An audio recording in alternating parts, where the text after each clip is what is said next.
That's Fabian Robert solo. Yeah, boy. Welcome to the ALTBAYS Show. This is episode number 165. Wow. I know, right? We've been doing this for just over 1 year. It's been fun. It's nice to talk to people who have different opinions than you. Then you learn. You just don't judge them. So good exercise. We're learning a lot by doing this. If you're watching us right now, you are on YouTube. And if you are on YouTube, you should subscribe to our channel to make sure that the platform keeps growing and we keep bringing cool people here to have these awesome conversations. Okay, we're also on Facebook, Instagram, and the Madhouse TikTok, of course. So make sure to check us out there. You might be listening to this on your favorite audio platform. Yes, we are on Spotify, Apple Podcasts, Google Podcasts, iHeartRadio, pretty much all the main ones. Just search for ALTBAYS and you will find us there. The media group that we're part of also releases a local magazine called Coromandel. So if you are in the Coromandel or the Thames region, you will come across Coromandel. It's a collaborative work. There's a bunch of cool students, teachers, people from the community writing, collaborating with illustrations and photography. It's a mighty, very nice project that keeps growing every day, which is pretty cool. The March edition is on its way. Thanks for asking. And yeah, we're very happy with that. So if you would like to write for the magazine, if you would like to advertise with the magazine, it's a free magazine. So all the support is very appreciated. Thank you so much. Shout out. Taylor, do I go through this now or do I wait a little bit more? Just explain. Okay, so tonight we have a nice giveaway. Okay, so during the show, actually, at some stage at the start of the show, we're gonna have a word, is that right? A phrase? We're gonna have a quote, and I'm gonna tell you the quote, and then if you go on our YouTube and you comment that quote, you will get a beautiful pizza from our new sponsor, Bays Pizzeria, which is amazing. It's an Italian restaurant in town. They do pasta, they do amazing pizzas. If you go on our Instagram, you see the story. We had this massive New York pizza style. It was yummy. And they are on number 3/1 Blacksmith Lane. I got the address right. And you can find them on Facebook and on Instagram, bays.fitty. So I will say the quote, and then if you are online, make sure to type on the YouTube chat and you will get a voucher for a free pizza, which is pretty cool. On my left, Mr. Roberts. That was the worst introduction you've done in 163 shows. Damn, that was awful. It was long, it dragged on, there's too much information. I hated the whole introduction. But it's a podcast and people were telling me that I was talking too fast, so I'm just trying to relax more. Fair enough. A more important thing you could do is this. So I'm going to jump and grab a piece of pizza. Hey. And I'm trying my best, Amber. the big pizza that was there. You're doing good. You're doing good. I spoke about not being judgmental, and I get shit like... Look at this. You could win a pizza that's bigger than my hand. Ridiculous. Pretty badass. Cool, eh? And it was good. It was good. A lovely vinaigrette on a pizza. I didn't expect it, and I enjoyed it. I enjoyed not expecting it. For those of you that are on the videocast platform, you will know I'm through a transition period at this stage. You can see I've trimmed my feeble moustache. Oh, that's the transition you're talking about. Yeah. I've trimmed my beard. I've done all that stuff, and yet I've not had a haircut. And there's a student at school who's an upcoming hairdresser who's going to cut my hair, which is going to be nervous and exciting. You know, he could ruin my look. Cool. I heard about that, yes. Next time you see me on a show, I'm going to be properly groomed. I'll be out of this transitional phase. And then hopefully, a little seed is going to plant something here. I'm hoping to do a 6-week challenge at the gym at some point in the next month or two. You just jinxed it. Hey, you just jinxed it. Sounds good. I've been putting on lots of weight so that it's really effective when I start this 6-week challenge, so that I really lose the kilos. So it's pretty exciting. Hold the space. I'm going to have a new haircut. I'm going to start growing a beard for the whole 6-week challenge. I'm going to be fit and active, and it's going to look great. It's going to be good for our brand. We hope so. I won't say that was horrible as well. That was actually pretty cool, and I'm very supportive of your cause of getting fat and then losing weight. It's pretty good. That's very good. I've enjoyed it. Do you fast? No. I fast for a good 9-10 hours a night. That doesn't, no. And they say that doesn't count, but I wasn't eating. I don't eat at night.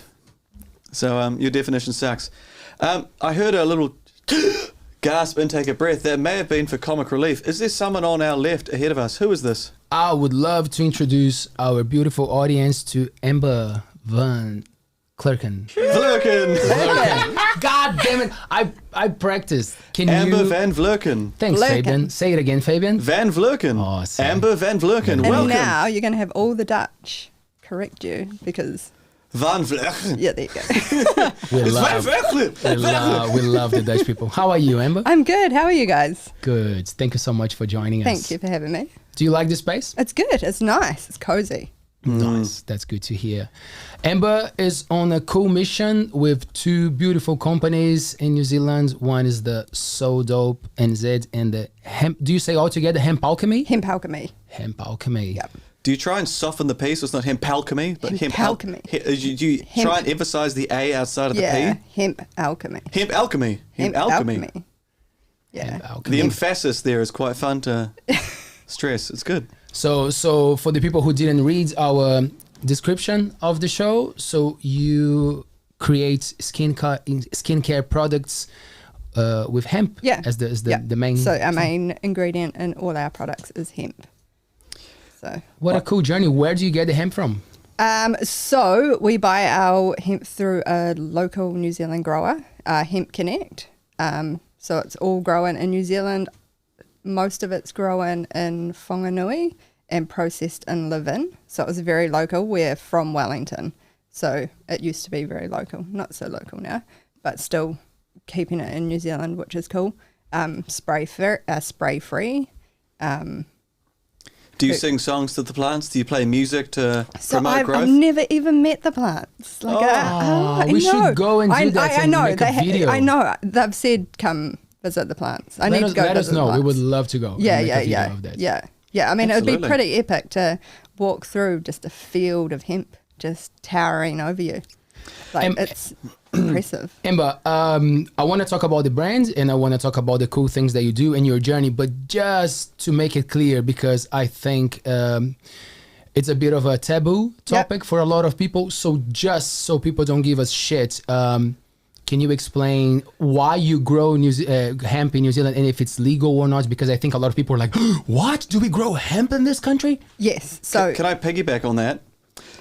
As you all know, I'm the most dope, awesome person ever who's done all kinds of drugs. Not. So I heard the word hemp before coming here tonight, and I immediately asked before the show, so it's drugs, right?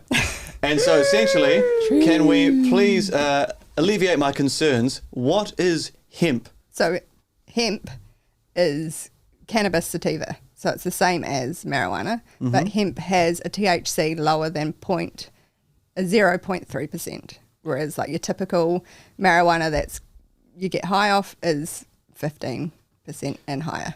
So it's the non-fun version of the plant, according to people that enjoy the fun version of the plant. If you're looking to get high, then you're going to use marijuana, but hemp has its own benefits topically and, you know, you eat. Okay. There's so many uses for hemp. So you're saying like there's more to the plant than getting high. the HTC? THC. THC. Yes. Thick. All right, I got it. Okay. THC. So I'm now alleviated. So it is not. This is not a druggy product. No. I'm not going to take this and Can't get high. feel wacky and weird. You won't feel anything. I'll have no judgment from anyone in the community then. You will just feel better. Your skin will be radiant. Like Ooh. in your transition. Like if you you need it for this transition.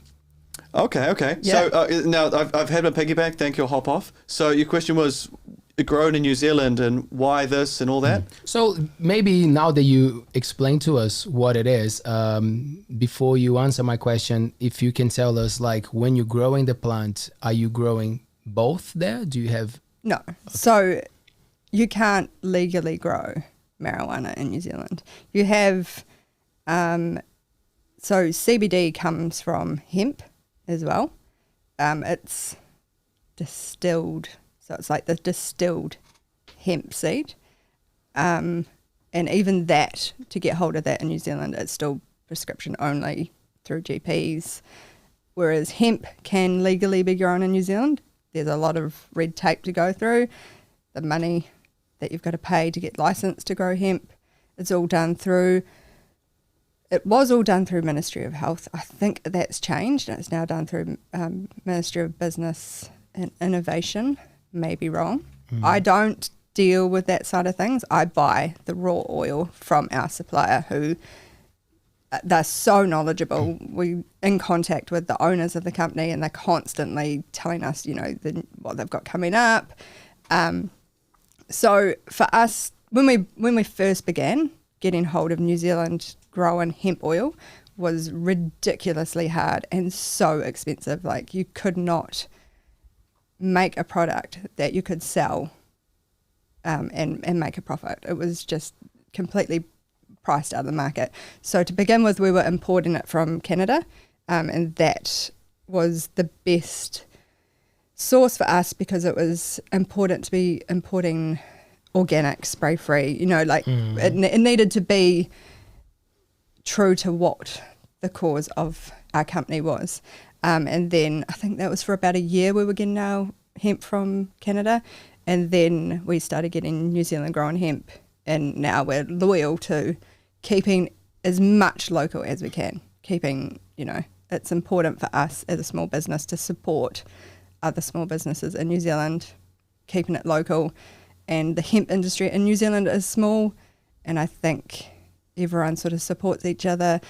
You have, you know, other hemp companies talking about other hemp companies, so it's kind of like it's like a cool little industry that's still small enough and woke enough. Do you know what I mean? Like, everyone's comfortable to talk about their troubles and how things can change and how we can do better. And you can do so much with it. I think that's why it makes sense that these companies are getting together, because you have to get the judgment out of the way and the bad image. Totally. Because from what I watched, the documentaries, and from what I read, amazing thing can be done out of hemp, like strong materials, clothing, like a lot of great things that we should be replacing, like for plastic and all that stuff. Hemp is actually one of the best products that we could be using. You could reduce plastic usage by 50% just with hemp. You can make hemp plastic that biodegrades. You can make fuel from hemp. You can make building materials from hemp, clothes. Like, and then you go back to, if you look to why hemp was banned in the first place and who was behind the reason why hemp was banned. This sounds like a really good conspiracy. Can you take us down this pathway? Wow. It's not conspiracy, it's the truth. That's what a conspiracy theorist would say. You just got to check your facts. So it's history, I do my own right? research in here. This is history. You're a teacher. This is what you should be teaching in schools. This is what kids should be learning. 100%. That's what we're doing right now. I'll talk to my boss. Let him know. So tell us, take us through. So you go back to, you know, early 1900s, and if you owned a certain size property in America, it was illegal not to grow hemp. So you had to have so many acreages of your land purposely for hemp. Hemp was used in ships. It was used in so many different.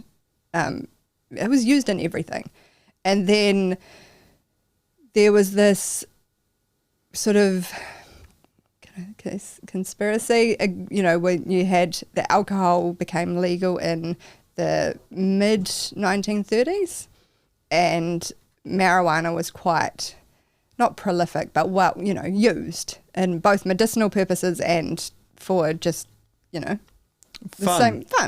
Same way as alcohol was used. So all of a sudden you have these the alcohol lobbyists that could see that cannabis was affecting how much alcohol they could sell. Because if people are smoking weed and having fun, you don't really want to drink. You kind of, you chill. And then you had the cotton industry, who could see that the hemp industry were affecting their, you know, bottom line. Hemp clothing was huge back then. The cotton industry wanted to take over. And then all these people with lots of money and lots of influence in government got together and just demonized cannabis. And hemp fell into that, into that group, even though it was totally different. So the less fun, more useful cousin got roped in with the fun party girl. Totally. And then all of a sudden it was just this complete war in terms of like, they were saying that marijuana was the most violent drug to ever be, you know, found, and it was creating so much violence, and then it turned into this big racial just attack, and it was pitting race against race. And when you read about how horrific and how like ridiculous these things that these people were saying, and the fact that that law carried on and nobody looked into, like, obviously people looked into it, but as time went on, these industries still existed. The alcohol industry is still there. The, you know, cotton industry is still there. The pharmaceutical industry is still there. All these people don't want something that is going to affect their profit margin. And still to this day. And by keeping it illegal, I guess you also target a lower class population and some groups, you know, some ethnicities that will engage on an illegal, well, because someone decided it is illegal, and then it's easier to target them as the problem. Exactly. Right? And that's exactly how it was used. It was used to demonize minority groups and be like, see, these guys are doing it, and when Hispanic they do people at the time in America. Exactly. Black. They were as Hispanic were, like, there's a quote that states that white people were smoking marijuana and you know, socializing with Hispanics, and marijuana is making white women want to sleep with Hispanics. Like the most she found the quote before the show. Yeah. There's an actual Amber show was the quote. Yeah, that's right. she's I'll pull it out. Yeah, please. Yes, please. Yes, please. Do that, Amber. You gotta love our human history, isn't it? Human society is fascinating. Well, it's all about power and control, right? In a way. I've heard from you many times that that's what it's about. I won't stop hitting on that key, man. Oh yeah, you keep hitting. I'll do it. It's not playing much for me at the moment, but I enjoy it. It's fine. Your brain, like it's like ice melting very slowly. We'll get there. Yeah, during an ice age. There's the quote for you. So, Mr. Roberts, you're the most probably academic person to read this. What style of voice would you like me to read this in?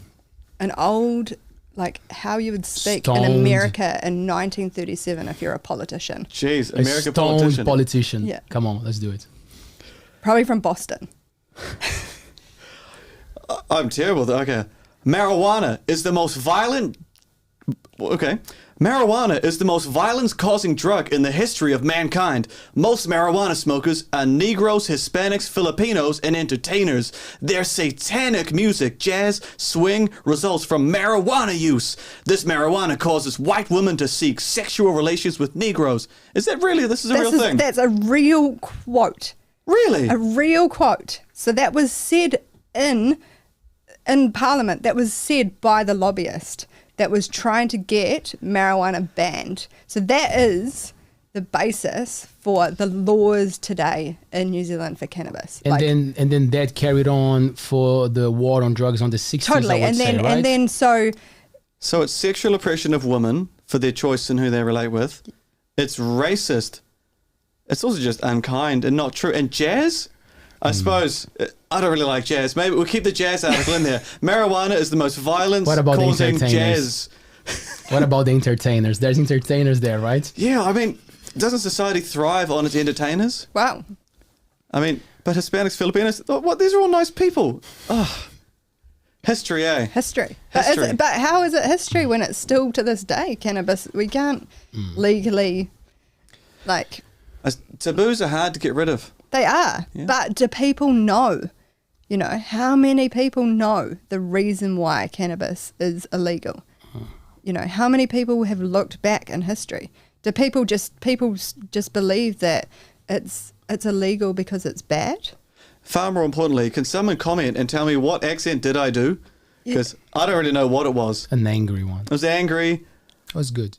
Yeah, I don't know where it came from. It was like gangs in New York. Yeah. Like Boston. I don't really know it. And then cool people, progressive people come and start to bring that back, right? Showing us that we can do amazing products and cool things with a plant that is not necessarily just getting you high and making you hungry and peaceful and kinder to your neighbor. You can actually heal, and you can actually you can do like we say so much with hemp. And for me, obviously my passion is topical hemp, because that's where I've seen it work personally. I've experienced talking to people that have, you know, lives have changed. They've come off pharmaceutical drugs. I had a guy ring me probably about 2 years ago. He was messaging me on Instagram, and he was like, "Can I have your phone number? I need to ring you." And I was like, "Oh, this is so weird." You know, like I would never give my phone number. Someone hitting on you. Yeah, clearly. I was just like, "What's going on?" So he must have been mid-60s. So I was like, "Give me your phone number and I'll give you a call." So I rang him, and he was like, "I just need to talk to you because my wife," so he's an old farmer, "my wife got trampled by a ram on the farm and broke her leg badly, and she's been, you know, never found anything that could treat her pain, and she's been on pharmaceutical drugs for like the last 2 years." And he just happened to be there's a hemp expo in Rotorua. And shout out to Rotorua. Yeah. And one of our retailers had a stall there and had sold this guy muscle balm, and he'd taken it home to his wife. And within like 2 days, she was like, "Oh my God, it works. Like, I can feel it working." And she managed to come off all her pharmaceutical drugs, and just like to the point that he was ringing me because he didn't know how to buy online. And he was like, she's going to run out. How can I do this? Because I don't know how to shop online. And so we managed to get him some more muscle balm, and it's stories like that. And I had another lady email me, and her husband had a compound fracture. Had a motorbike accident, and where the bone had come through the skin, they couldn't heal it. He'd been on antibiotics, and it stayed an open wound for, you know, years and years. And she'd just seen the healing balm that we had, the hemp healing balm, and she'd just bought that and given it to him just, you know, to see how it goes. And it healed. And he went back to the surgeon, and the surgeon was like, "What the fuck? Like, how is this?" You just swore on the show. How dare you? Get out. The audience they've typed mean comments about it and left. Speaking of the audience, what we're gonna do, just because now it feels like one of those hot times of the show that you told me that I interrupt. Ruin the show. Yep. So we have a special tonight. It's a pizza giveaway from Base Pizzeria. So the first person who comments on our YouTube chat, "Pizza is so dope." Pizza is so dope. Pizza is so dope. Gets a voucher for a free pizza. And if no one comments, Mr. Roberts and I are going to go and have a pizza on Friday. Bye. And I'm going to join in. Amber. Yes. That's amazing. I love this topic.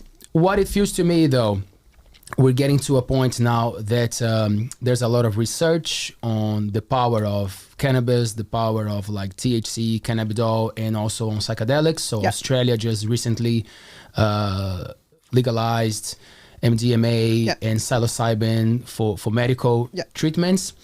I want to pick your brain on what do you think about, because like I see it as something progressive. It's good. However, we know that there's an industry, probably the same pharmaceutical industry, that is keeping us behind in this whole process, so they can push all the drugs that will keep you hooked up. Now they are waiting so they can sell whatever they can sell, and then finally they will legalize something. But they still control that. 100%. Am I going too deep? What do you have to I completely agree. And I think that's probably the reason why when we did the cannabis referendum, that's why we were never gonna, it was never gonna go through. Like, without sounding like a conspiracy theorist. What did you vote for? Did you vote in favour? I didn't vote. Because I knew. Like, I was just like, there's no point. I truly don't have faith in that. When I have had experiences... What do you mean in that? Sorry. In, I suppose, the democratic voting system. But it was for a cause that would benefit you. I know, but it was rigged. I just truly believe that it was.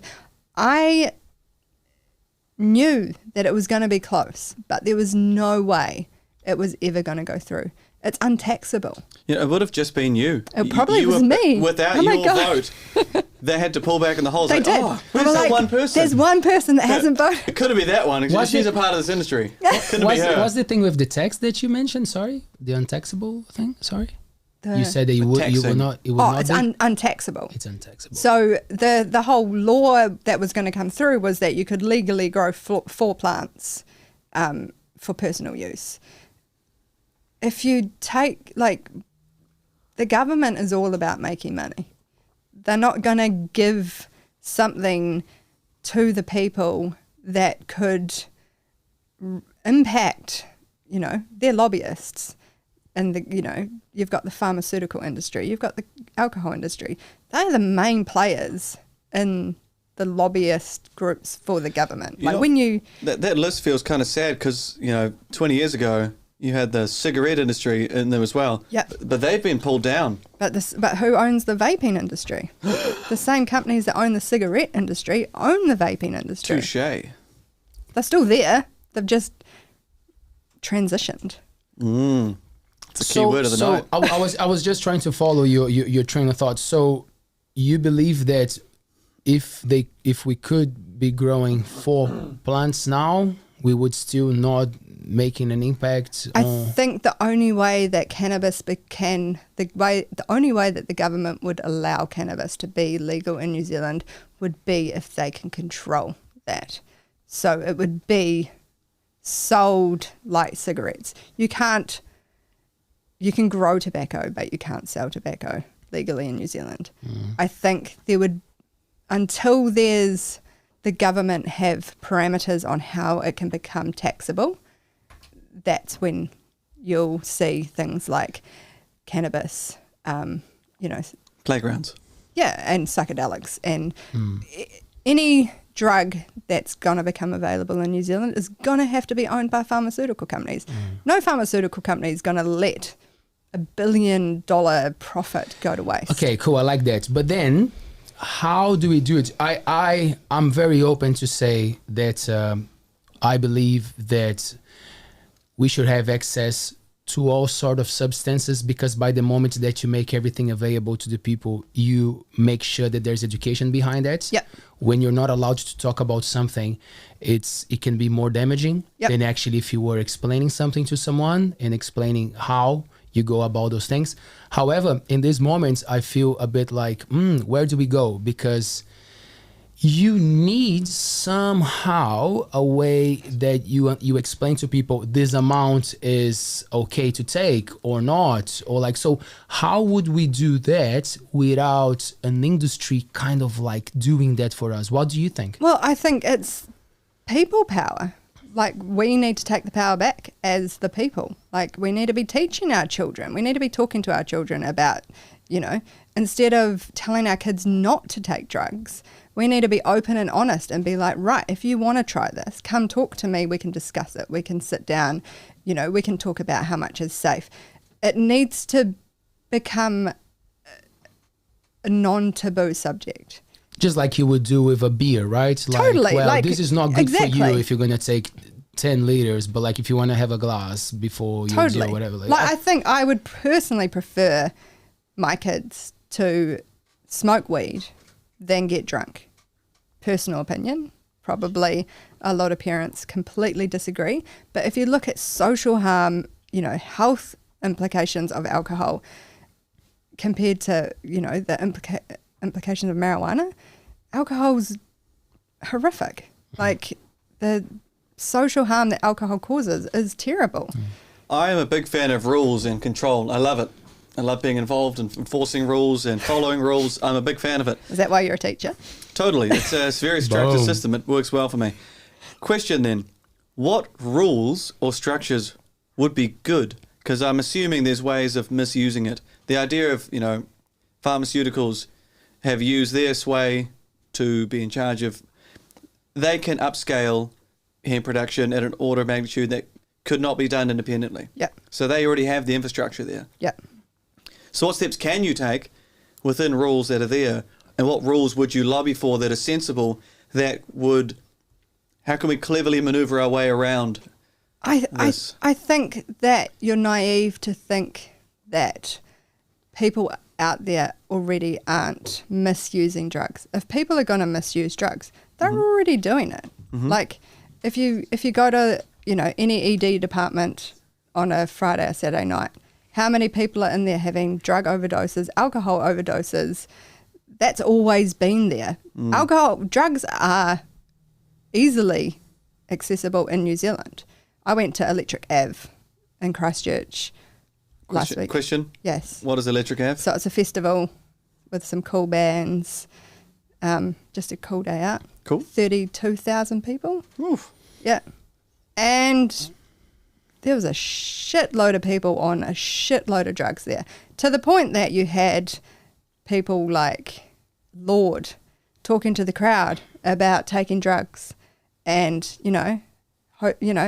wishing everyone a good night, and I hope whatever you've taken tonight's kicked in. And But Lord, she's a teenager from New Zealand. Well, she was. But that's what's happening in New Zealand. You know, drugs are readily available, and they are there if you want to take them. And it's so popular that we actually have those stations where you can test your drug. Did you know that, Mr. No, Robert? sorry, hit me with it. Some festivals, and there are, I think, a couple of stations, if not one, a couple of them in Auckland, that you can actually take your substances, and it's all like, it's all good. You know, no one will do anything to you, but you can take your pills or whatever you got, and they will test and they will tell you. And they have saved a lot of lives, because as Amber is saying, the access to drugs is the most stupid elephant in the room that everybody knows, that a lot of people do drugs, but no one wants to talk about. So what they're doing, they're saving lives, because when you have this vast access to drugs, you get people taking advantage of it. So you actually don't know what you're getting, and then you can sell anything to someone young or to anyone, to an older person, and be misleading that person. And then you think that it's a drug, but it's actually not, and then you might drop dead without knowing. So it is a thing. There are testing stations that they will tell you, sorry bro, that's not MDMA, or that's not whatever, that's just bath salts. Totally. Sugar. And that's the big thing, is MDMA, being sold, bath salts being sold as MDMA. Okay, so then question on that.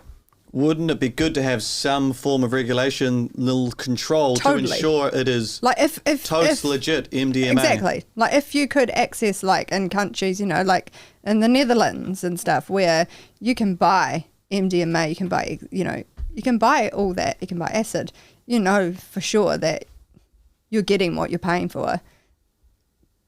That, how you'd bring that into New Zealand without it being monopolized by the pharmaceutical industry. Like, of course, they're going to be the ones that want to control that.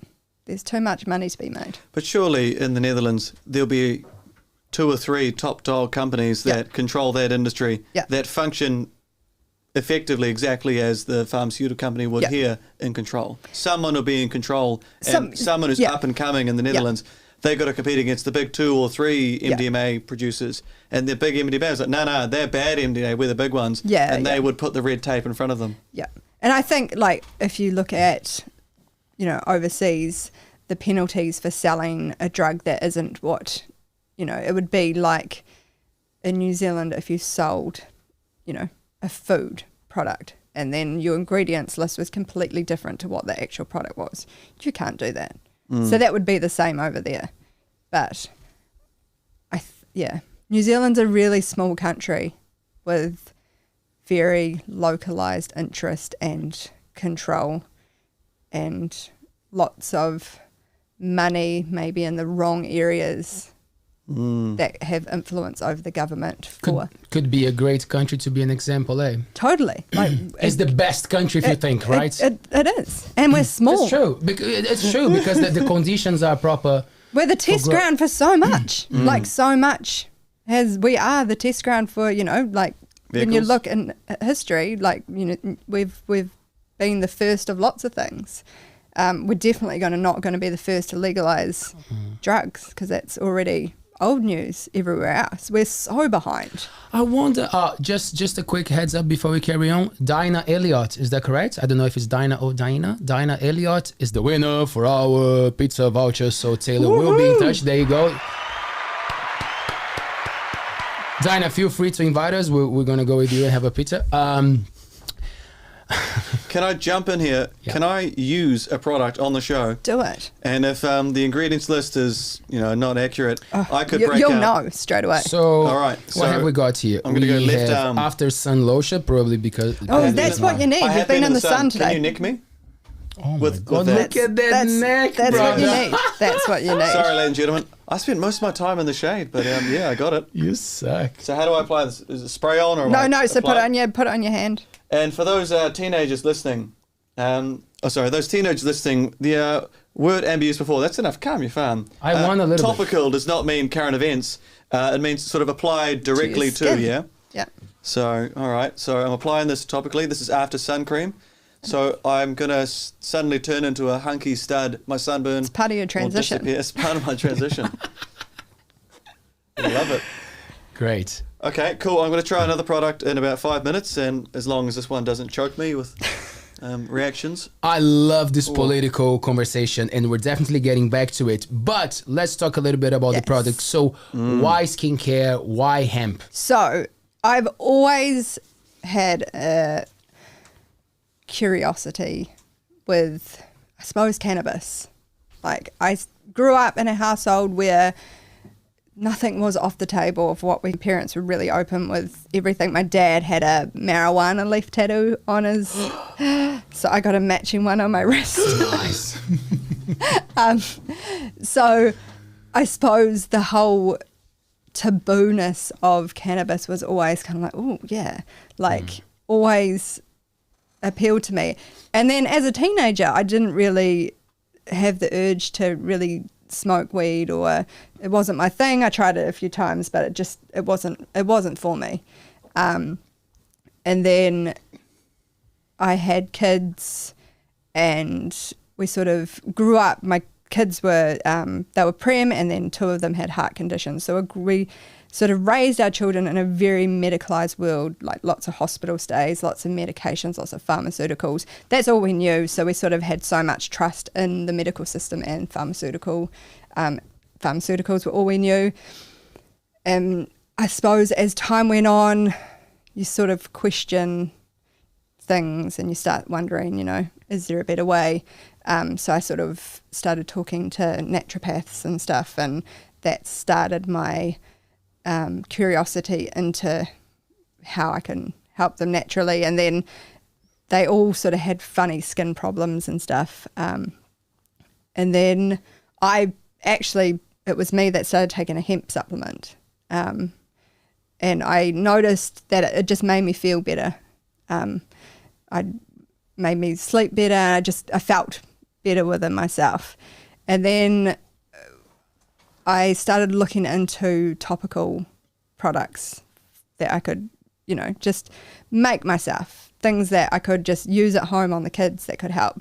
And that's how it started. I was just making stuff, just making balms, and I made deodorant for the kids because I didn't want them to use. Like I went the complete extreme of wanting to remove as much chemicals as possible. Like I went down the rabbit hole of researching. You would have been a lot of fun to be around. Oh man, I was awesome. I was just like, Google this, Google that. You're like a vegan on acid. Totally. 900 pages. Nice, good name for a band. Vegan on acid. Yow. Carry Excellent. Yeah. So, when you start looking into what you're putting on your skin, it's kind of an eye-opener. You just assume that if you're buying something off the shelf, it's safe. But when you start looking into ingredients, and then you start looking at stuff that's like the side effects are eczema and dermatitis, and you're like, what the fuck? Like, this is, I'm putting this on my child's skin. So that's how that started. And I was just making products just at home, just giving them to friends and family, and then it sort of grew a bit more, and I can't even remember how it started. I think it was a conversation with a friend about how it was actually a friend's husband, and he's a investor and he was telling me about how the hemp industry is the fastest growing industry in the world, and this was back in 2017. And I was like, whoa, you know, I'm using hemp and I'm making bits and pieces. So I started sort of researching more about what I could do, and that's when Hempalchemy sort of came about, and it was a really simple range. I think to begin with there was 6 products, super simple, just really simple ingredients that worked. And then as that grew, it grew really fast. It sort of, I wasn't... Sorry, can I make a pin? I want to drill down. Yes. So you had 6 products that you sort of developed over several years with your kids, the skins, and then friends, their neighbours, and sort of grew a bubble. Did you ever get in that research sample a negative side effect or a... No. So, okay. No. Cool. Not once. Like, I think the worst was that I made a deodorant and it, like, stained someone's white top. Well, I'm out. That was it. That was the worst. Cool. Sorry. So 6 products, Hempalchemy was... And my brother, he was like, I used your oil, but I broke out in pimples. And I was like, well, how much did you use? And he was like, oh, you know, the normal amount that you'd use, like, in skincare. And then I was like, well, you don't need that much. Literally a couple of drops. Like, it's all just concentrated oil. You need, like, and then obviously once he realised he was using too much, everything changed. He was just... He's now in a successful relationship and can show his face outside. He can. It's Well great. done. He's like back able to go to the supermarket. It's changed his life. Acne, it's a killer of a social thing. So when you were on the mission of creating and experimenting, were you aware of obstacles that would be on your way to actually put them out there when you started to consider becoming a business? No, I was super naive because at that stage hemp was legal. Like I knew the history of hemp, but hemp was legal, and in 2018 hemp as a food supplement had become legal. So I didn't think there'd be any problems. Like it was legal. What could go wrong? What could go wrong? So I pushed forward, started my website, and being hemp, it was still quite a taboo product. So there was lots of interest, lots of questions. Like people, you know, I'd get 3 or 4 questions a day asking if they could get high off the products, and having to constantly answer these questions. And my friend's daughter put hemp in a vape, the face oil in a vape. Oh no. And tried to smoke it thinking she'd get high. So from there I realized a lot of education needed to happen.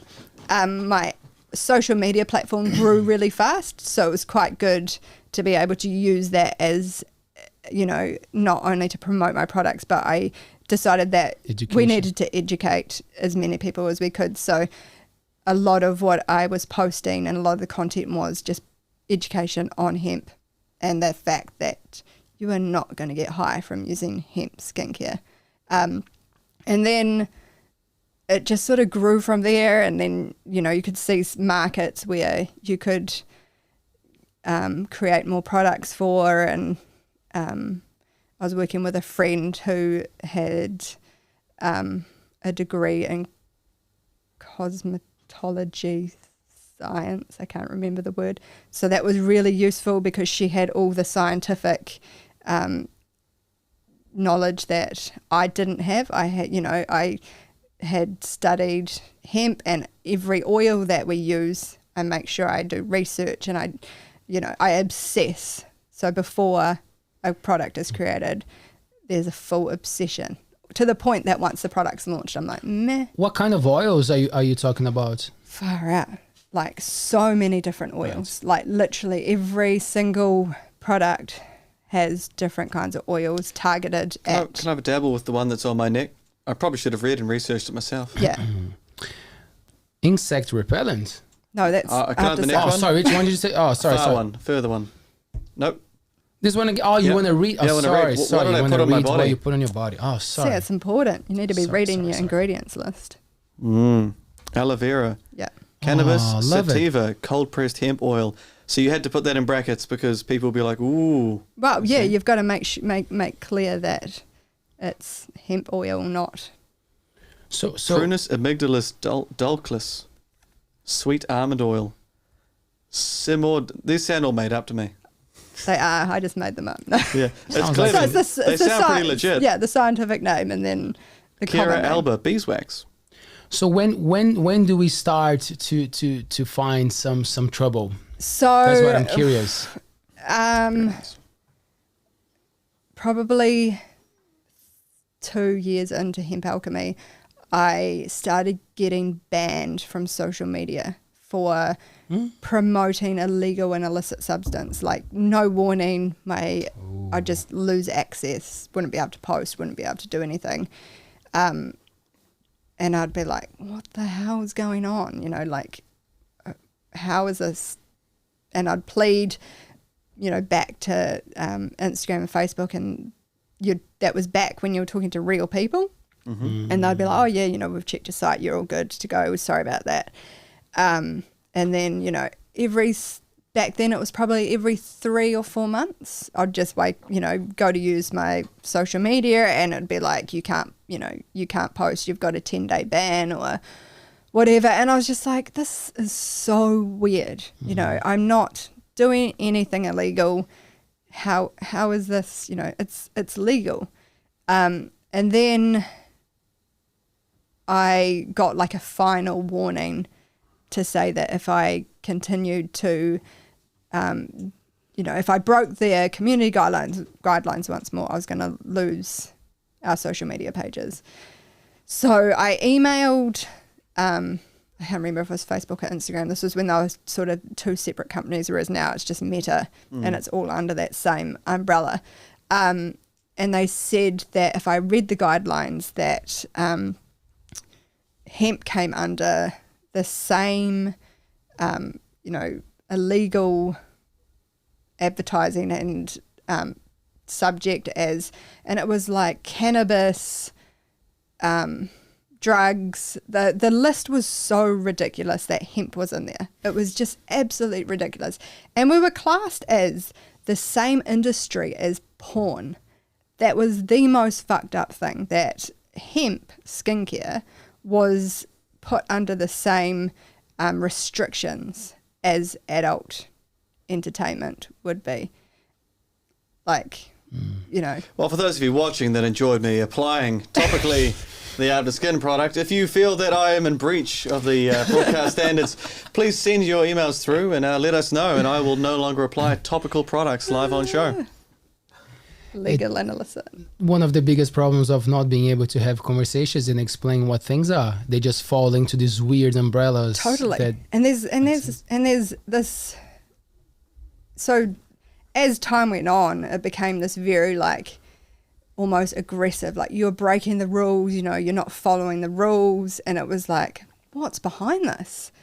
It just did not make sense. And then I started talking to other hemp companies, and obviously everyone was in the same boat. Everyone was having the same issues. And then... So I sort of wonder if at some point in the history in Europe, in the early days of it, or maybe in New Zealand, it could be the case that there was an adult entertainment hemp company you never know. that just did it all together, and they're like, you know what? We're going to wrap a red line around all of it. And they've ruined it for everybody. Yeah, they did. Who are these people? Yeah. We need to find them. And then so I sort of, by that stage, the company was well known enough that I didn't really need to rely on social media as much. And I had an organic enough following that I could just continue as usual. We had retailers around New Zealand. Our products were well known. You know, we had people going into places specifically asking for our products. So I was able to step back from social media a bit and just be like, it is what it is. I can't do anything. I can't fight these people. And then I launched So Dope, which was something that I wanted to do for ages. I wanted to create a skincare that was affordable, natural, and targeted at a younger skin, you know, people that suffer from like acne and inflammation conditions. There isn't a lot on the market for, younger kids, well, not younger kids, Well, but you can teens. take a drug every day for your entire adolescence. Yeah, you can. Yeah. Or you can like treat things naturally and topically.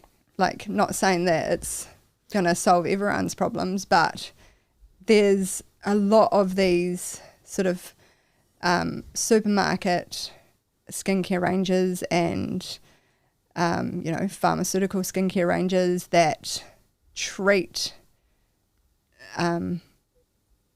they'll, maybe get rid of the bacteria by peroxide in your skin but they're not going to help with the inflammation. They're horrific. They're stripping so all they the kill 99.9% bacteria, literally, but they've just also killed everything. with ridiculously strong surfactants that strip all the oil from your skin, and then your skin has to produce extra oil to compensate, which then creates more acne. And you become reliant on these products because you're getting like a really, you use it in the morning and you notice that your skin's less inflamed, but by the afternoon it's trying to overproduce oil. And plus animal testing and all that other dodgy stuff because it's just cheaper, and right? And then when you start reading the ingredients list and the side effects for these ingredients, and you just, that's why, I mean, for me, it's so important to know what you're putting on your skin, because your skin absorbs everything. Did you tap into any like nutrition, like when you were researching that? Because from what I understand, a lot of some issues that the skin is showing, it's actually much more internal. And that's a cool thing because, again, from what I read, just by eating what I eat and doing what I do, hemp is amazing, like hemp seeds and a lot of that stuff. So I wonder if you actually got into the... 100%. And I think like skin is the mirror to your gut. Do you know what I mean? Like most skin conditions are a reflection of inflammatory diet.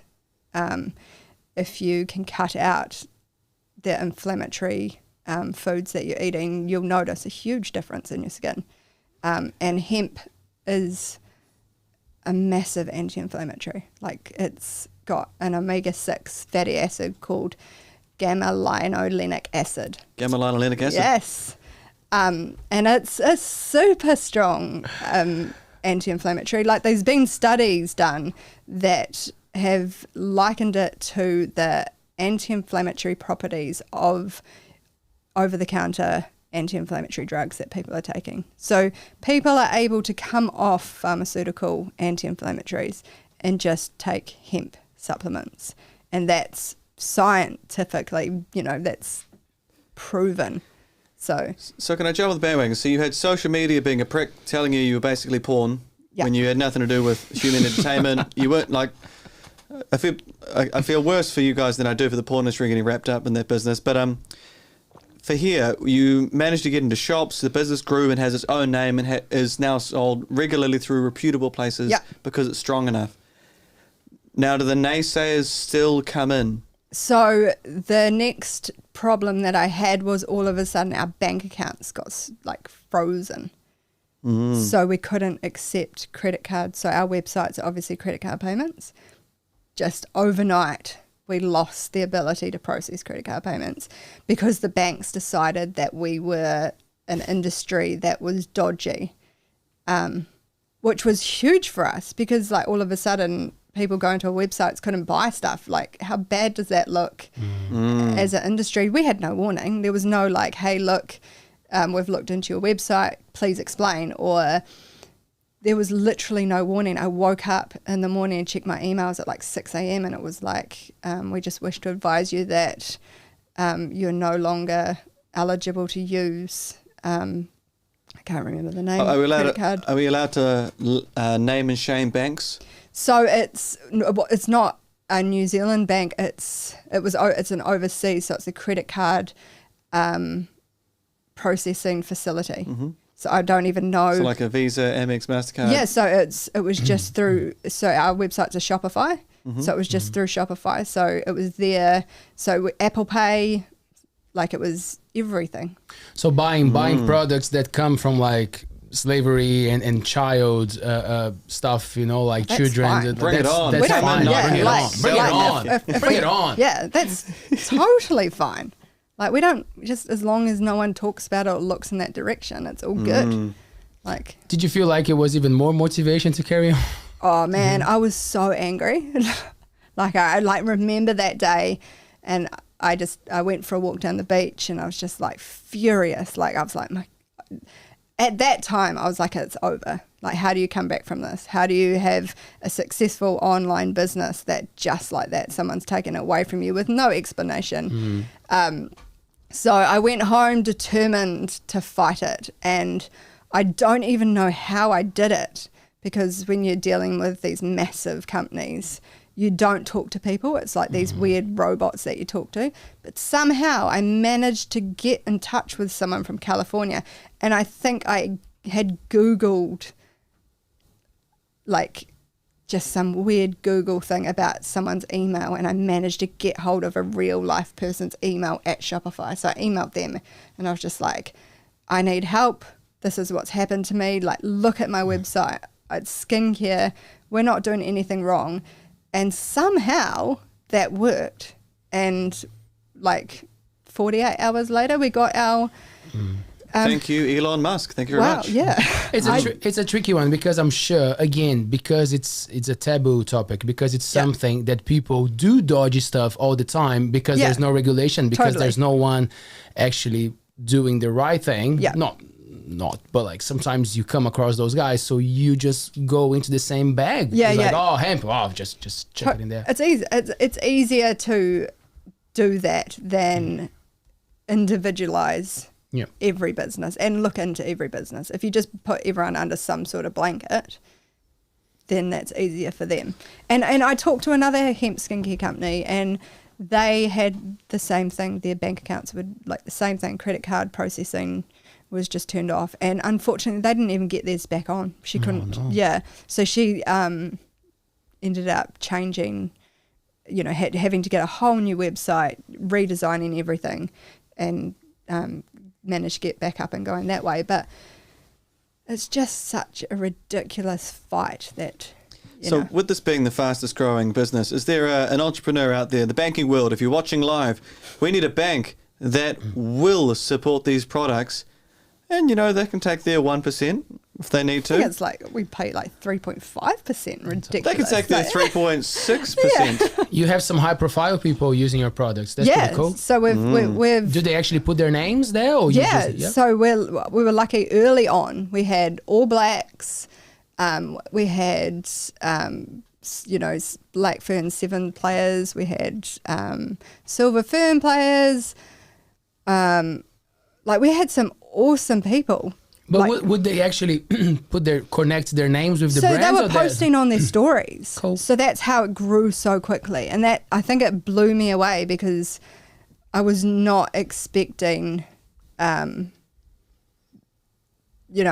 approached a few people, not even expecting to get a response. Do you think they got told off or something by doing that? Because a lot of, from what I understand, excuse me if I'm being like ignorant, but from what I understand, a lot of All Blacks, they cannot even talk about some brands. Yeah, so things have changed since, around the Commonwealth Games, I think they changed things, and they weren't allowed to talk about individual, sponsors and stuff. Not that, we didn't even pay anyone. They just liked the products. We had people buying the products. I don't want to name people but yeah, it was that to me was like the coolest thing, was seeing these people, buying and coming back and buying more. Especially things like the muscle balm, they're using it after training. It works. All right, I've got a big question here. It's a big, deep, philosophical, industry-changing question. The pharmaceutical company is the devil. Yes. And to overcome the devil, we want to get the good product that does the job with less harm to the most people. Is that generally fair? Yeah. So if the pharmaceutical, the devil goes, okay, we'll buy you out, and then they start to do it and regulate it. They quadruple the price, so less of the population can get to it. Is there a pro to the devil buying it? Because they can scale. They can make it huge. They can go 1,000 times bigger than an independent company. Is there a benefit to them buying people out in the long run for the most people? I mean, if it made it readily available for the most people, but I feel like that's such a fairy tale because we're going the other way. Like if you have heard about the therapeutics bill. No, go on. So there's a bill currently being in its second reading in Parliament at the moment, and it's worded very carefully, but basically any natural product that claims health benefits has to be regulated, and the person that's going to regulate that is going to be someone chosen by the government, supposedly independent. And the list of ingredients that they're looking at, banning is the first time they tried to bring this bill in, they listed the ingredients and they were so ridiculous. It was things like aloe vera, mustard. It was honestly, the list was so big and it was mind boggling, and that didn't go through because too many people jumped on board. Was that the same that a lot of Maori medicine? Yes.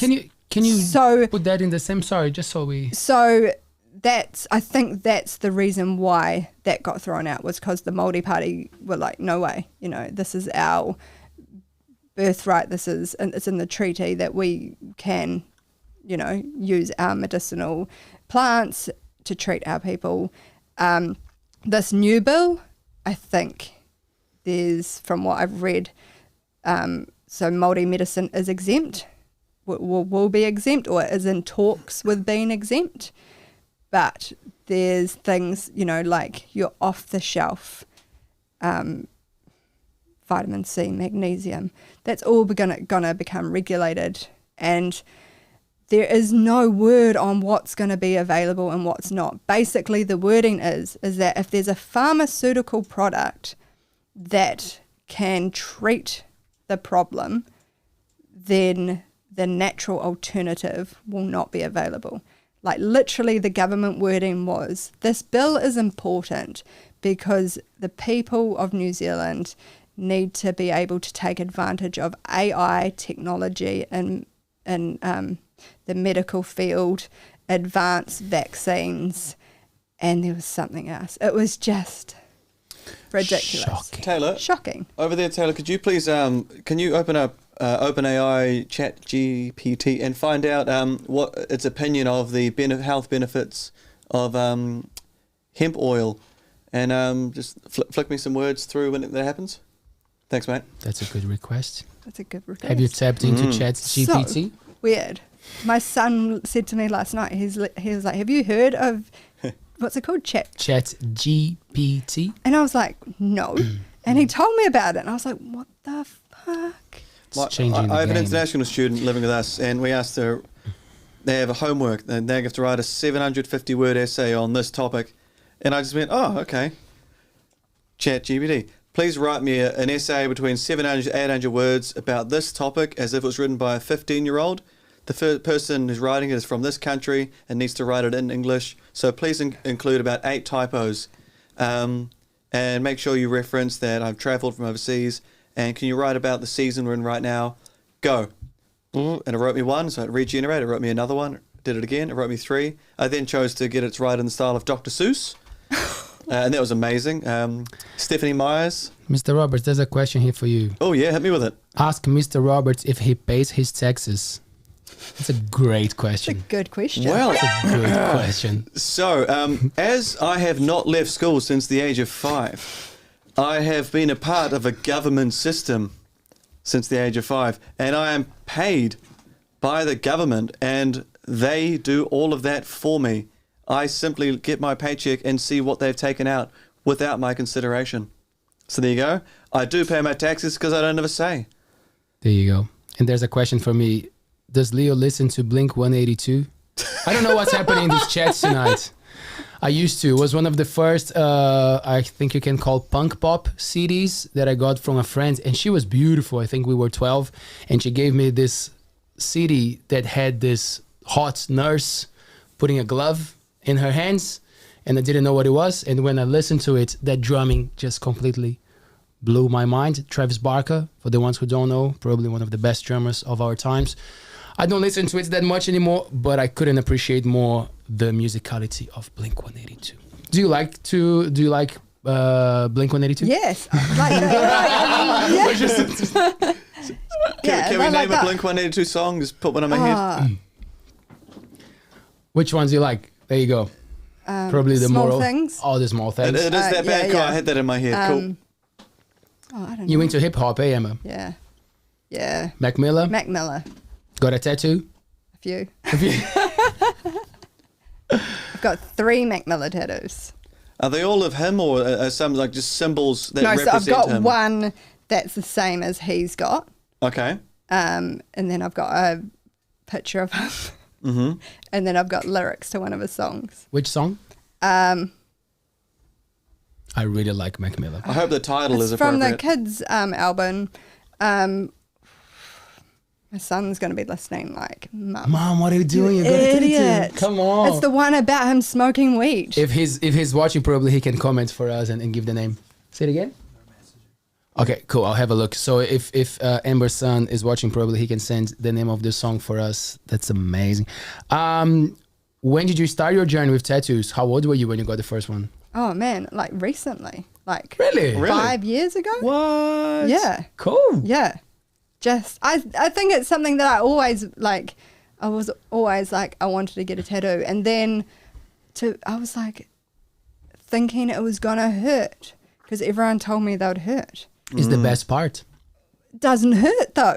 Hence the fact that I'm now covered because it's just like going to get your hair done. For those of you listening on the audio-based platforms we have, there are tattoos on the forearm of the left arm and up to the shoulder. Those ones on the hand look pretty painful. No, that didn't hurt. That's all right? No. Yeah. No, Basically, the you rib was the punch the worst. needle, is that right? So you do it Yeah. that way. I'd do it myself. It's quite long, but I'm going to try to summarize it. So Chat GPT by Mr. Robert's request says, hemp oil, also known as hemp seed oil, is derived from the seeds of hemp plant. Here are some potential benefits of hemp oil. Rich in nutrients, hemp oil is a rich source of essential fatty acids and other nutrients such as vitamins, minerals, and antioxidants. Promotes heart health. Hemp oil may help reduce the risk of heart disease by improving blood flow and reducing inflammation. Amazing. Supports skin health. Hemp oil, there you go. So Dope and Zed. Hemp oil is rich in omega-3 and omega-6 fatty acids, which help to moisturize and nourish the skin. It might also help to soothe skin irritation and inflammation. I'm not going to read all of them, but ChatGPT said helps manage stress, may help with pain relief, supports brain health. It's worth noting that more research is needed to fully understand the potential benefits of hemp oil and its effects on different health conditions. Additionally, while hemp oil is generally considered safe, it may interact with some medications. Have you come across that? Yeah, so it can, in high doses, if you're taking blood clotting medication, you shouldn't take high doses of a hemp oil supplement. A lot of shit will go bad with blood clots. Totally. Medication. I hear that all the time. And it's only Airplanes, skydiving. Yeah. It's only certain medications, and the reason that it can affect that is because it can hemp oil can be a natural blood thinner. So, if you're taking a blood thinner and then you're adding extra blood thinner, then it can increase your risk of bleeding and bruising. So hold up, you've just proven that the pharmaceutical company recognise the benefits and effects of using this natural supplement because it impacts and doubles down on the effect of the pharmaceutical version of that drug. It can be used instead of, and not saying people should come off their medication and, take hemp oil, but definitely in, studies overseas, people have been able to come off these pharmaceutical products. And is this addictive? Am I going to be probably? Am I going to be rubbing my neck You'll every be night like now? every like 3 days, I'm going to see an online order from you. And then it'll get blocked. Yeah. High school teacher rubs neck with oil. Amber, before we wrap it up, what would you say to a lot of people in New Zealand who understand the benefits or are curious about it and would be keen to try, but sometimes are too scared to put themselves out there because they fear some sort of repercussion or people judging them? I'll tell you, like for me, I won't speak for Mr. Roberts, but I'm very open to talk about these things. But I was thinking, I'm like, man, I work at the school. Like, am I going to say some shit? And then I reflected, this couldn't be more educational. Yeah. You know, like I'm really keen to bring these topics to the table. Every time that we have an honest conversation like this one, like I feel empowered. Yeah. So I think I'm putting myself out there. How do you feel about the people who are not too sure yet of how to go about these topics? I think that the more that you talk about it, the more people are open to the idea of hemp. Most people know what hemp is, whether or not they, associate it with marijuana, or they know, the difference between hemp and marijuana. But just talk about it, just discuss it with people. There's definitely a movement in New Zealand where people are more open to trying natural products. I think there's a strong movement in New Zealand where people have moved away from some pharmaceutical companies. There's a bit of distrust there. Like there's lots in the media about different medications that have harmed people. Vaccines. Wow, we could go there, or we could just go to like the, MedSafe changing the antidepressant recently on people, and all these people that had been on this antidepressant for ages, MedSafe suddenly changed it, and all these people had adverse reactions. And literally, MedSafe were like, well, this one's cheaper, so you just kind of have to get with the times. And that caused a lot of harm. It was, well talked about on the news. And there's, it's not just that. There's lots of people have tried medication and had adverse reactions to it. If you read simple medications, paracetamol, Nurofen, if you read the side effects for those medications, some of them are horrific. Most medications, a side effect, rare side effect may cause death.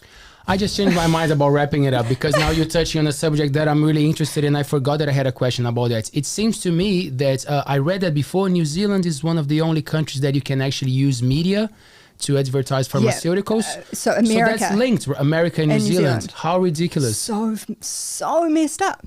You can be sitting there watching I actually remember seeing, there was an ad for, have you heard of Celebrix? No. So it's a strong anti-inflammatory that's used for arthritis and, injuries and stuff. And that was pushed in the media, to the point that you remembered the name. And then at the, at the bottom of these adverts, it's like this list of may cause all these different side effects. And it moves so fast that no one can ever read it. And the ad sells you this dream life of that you're going to be running through a field of daisies because you started taking this medication and you've been bedridden for 6 weeks. When you pause it and you read the side effects of this medication, they were horrific, absolutely horrific. It was I think more recently, I've recently been streaming some live sport, and you get ESPN ads and the American adverts, and they talk about your teenage daughter, she could be taking this for her acne. Yeah. And they do this lovely thing. They talk about that summer swimwear is waiting for you. And then the voice changes. It speeds up a tiny bit. Yeah. And goes through the side effects. I think they have to say it for legally. People that can't reach. They have to say it out loud. Yeah. Oh, damn. Has been known to cause liver cancer in the lab. Has been known at some labs to cause other forms of cancer. Yeah. Do not take if you take any type of medication. What the fuck? Yeah, and then, I thought it was a joke. Yeah, I thought it was a parody. And then they add in there, in California, this is a class 1 carcinogenic. So California have totally different rules when it comes to how they have to, list what's a carcinogenic. And then that's just for California. Don't worry if you're in the rest of the country, it's not going to cause cancer. But if you're in California, we just have to state that it's a class 1 carcinogenic. This has been pushed on. The swimsuit is waiting for you, and it finishes with that again. But it may cause liver cancer. But do you think we would be having this conversation on a mainstream media platform in New Zealand? We could have this conversation on mainstream media, but I think it would be within parameters of what we could say. We wouldn't be touching on the pharmaceutical side of things. I did a podcast with Radio New Zealand on hemp, and it was very structured around hemp. I was given a list of questions to provide answers for, and we sort of didn't go outside that. They did throw me under the bus a few times, which was kind of shit. Trying to catch you? Trying to catch me, but like in like a real shit way. Sort of surrounding my knowledge of hemp, which was fine because I knew all the answers, but it was almost like, I think the way I reacted was kind of like, it made me feel nervous. I was kind of like, oh my God, what's going on here? The podcast was actually really successful because it was myth. So the podcast was about sort of myth versus science. So they had a scientist and me, and I was the pro hemp person, and then they had a scientist that had studied hemp. And was he against it? No. So she wasn't against. She was just a scientist. She was just there, just pure facts of what she had studied and what she had seen. And luckily, everything I said, she completely backed up. She had the science. I knew the science was there. Like I've researched the science. I know that science is there. I've read countless papers on the benefits of hemp. Would never have gone on the podcast had I not been confident in the information I had. But yeah, we've had this conversation about how good hemp is, and the science backed that up, and that was awesome to be on Radio New Zealand and to be able to promote our product and to promote what we did, but definitely could never touch upon the issues that we've had trying to sell hemp in New Zealand. And I don't know if, even if we did discuss that whether it would make it on air or whether the listeners would even... So that's a pre-recorded podcast? Yeah, pre-recorded. Oh, so they'll edit you out. Yeah. This is live. This is why we raw. go live. This is why I get asked about my taxes. Yeah. Yeah, great question. Thank God you pay your taxes. Yeah. No, thank you, government, for paying my taxes for me. It's probably IRD that asked you. Well, I probably had to sign a form, and if I didn't, I wouldn't have got paid. Yeah. And that's an interesting thing for me. I think that's why I believe so much in this show and what we're doing with our magazine and the podcast, because why not discussing a topic if you really trust on what you're doing? You know, like, and I'm not saying this like to give shit to radio stations or to media. It's just like, if you are out there to entertain or to distract people, whatever you want to call it, but like if you want to inform, you should be able to open space for discussions, you know, like, because we were just reading that before the show. If there's no space for disagreeing, then it feels like you're putting your opinion over all, you know, like covering people's opinions. Like, what's wrong with disagreeing with something and just expose put some facts on the table? Yeah, I feel like we've moved so fast to this, and COVID had a huge part to play in that, in the whole, you know, the way the government approached that, with that we're the one source of truth, and not even going into the sort of COVID debate as such, but the impact that it had on businesses and the economic lockdown and the, you know, forums that I'm involved with, you know, businesses in New Zealand. We couldn't even discuss the impacts, shutting down the economy, having to apply to be an essential service. We weren't allowed to discuss that. We were shut down, because discussing that, you're anti-government. And that to me was just like, whoa, you know, we living in a country where we can't discuss something that's relevant for everyone. You know, if small businesses are affected, then we're not going to have any money to shop, you know, in other places. It's a snowball effect. But for some reason we can't say anything negative because you're, you know, a conspiracy theorist or anti-government. The whole discussion is important. It's how we learn, you know.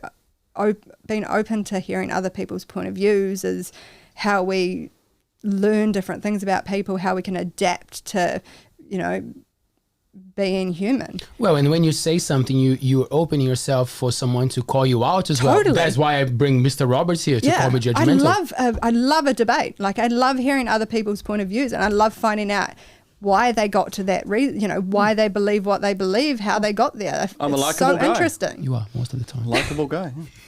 I have a quick question, if I can jab on just before we go. Go for it. Where do we find you locally? Because you're in the Coromandel now. Yeah. For the last sort of year and 3 weeks' time. So do we find you locally, or do we find you still online? So I'm online. I'm working on getting some retailers locally. Mm-hmm.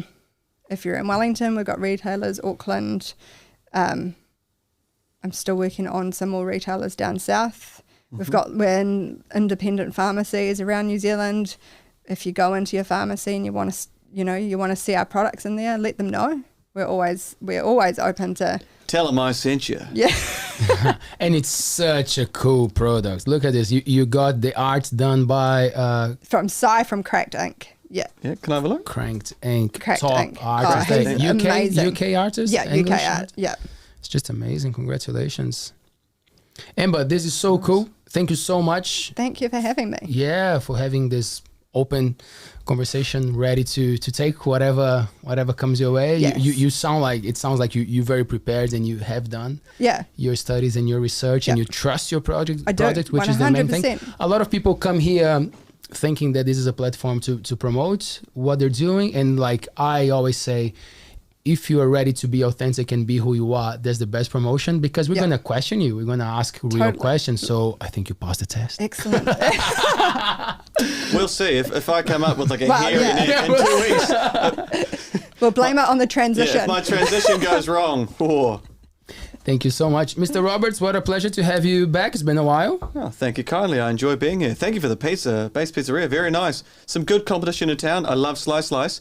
But I got to say, I really like this pizza tonight too from Base Pizzeria. So thank you. Yeah. We're getting cool new people on board. What do you have to say about our magazine? Are you enjoying being part of that?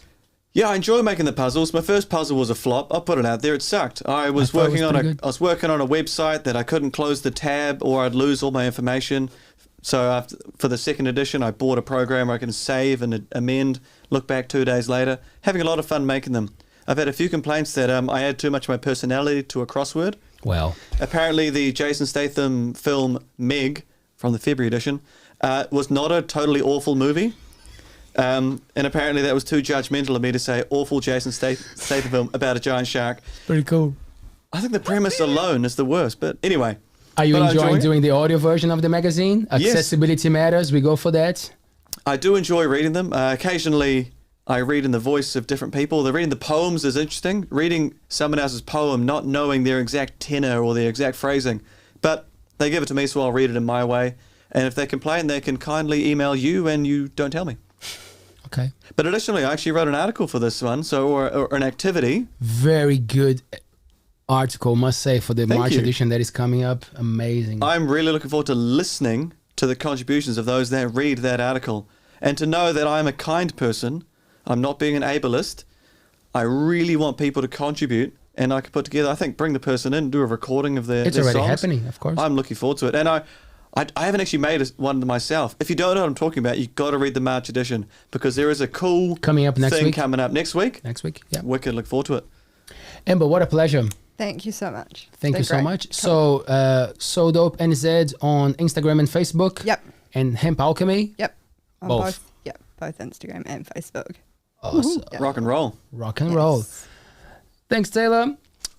On Thursday, we have two amazing PE teachers, Mr. Nico Fox and Sean Butler. Sean, I know, right? They're pretty hot. I know, right? What am I going to do here with all those handsome men? So, Nico Fox, top referee rugby player, and Sean is a top surfer, man. He's onto it. And they have been working at the Mercury Bay Area School, I think, for a couple of years now. Young guys onto it.